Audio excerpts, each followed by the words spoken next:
This is the tip of the appendix of a 50-year-old woman. So just want to show you. So this is the tip of the appendix. You can see this is the lumen of the appendix lined by mucosa, and this is its muscular wall. So again, this is another section which is showing mostly fibromuscular tissue. And we have the periappendiceal fat here as well.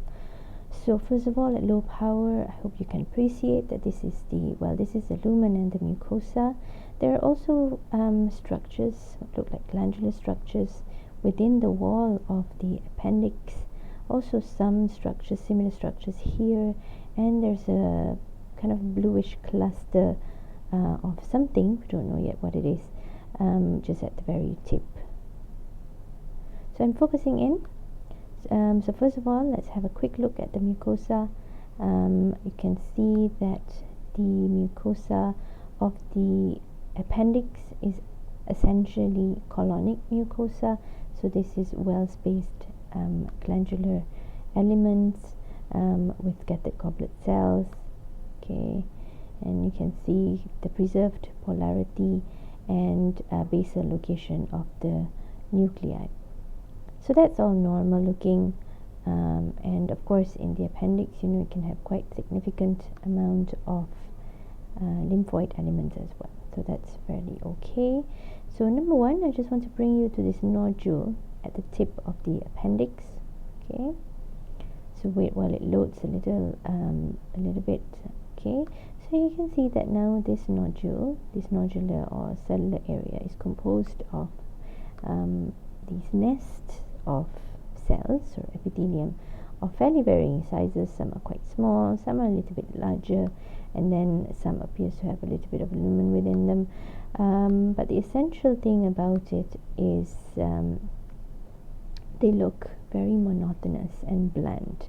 So what do I mean by that is, if we go on higher power, just to appreciate the morphology of the cells have virtually no pleomorphism, so they look the same. This cell over here is the same as the one next to it, same as the one next to it, same as one up here, same as the one up here.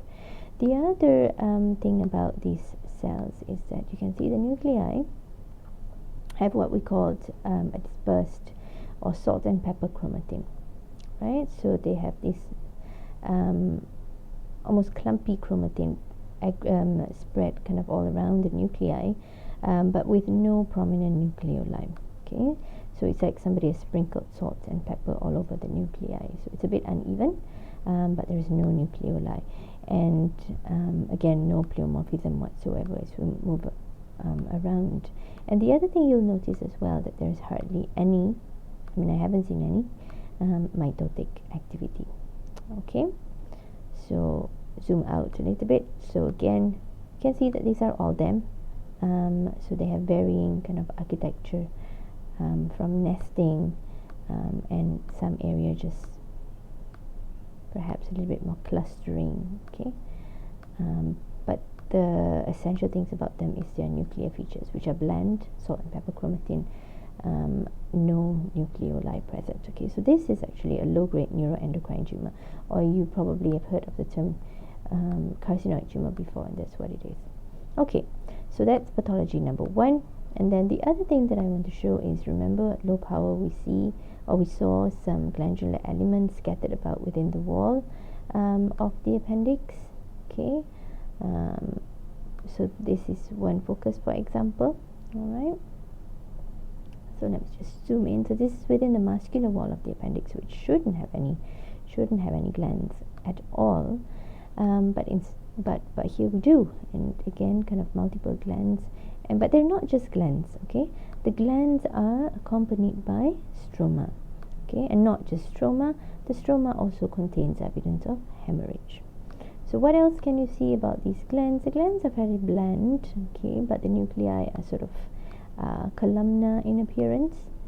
We just move around a little bit more. Okay, again here, again columnar or epithelium, stroma, accompanying stroma, evidence of hemorrhage.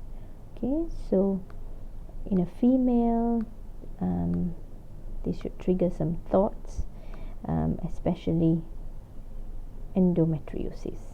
Okay, so if you recall what endometrium looks like, you'll agree that this looks very much like endometrium, okay, with gland, stroma, and evidence of hemorrhage.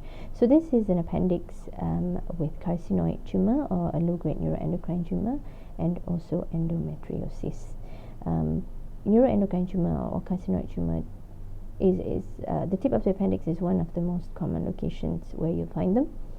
So always be careful if you're ever grossing an appendix to always have a quick look at the tip carefully, make sure you're not missing it.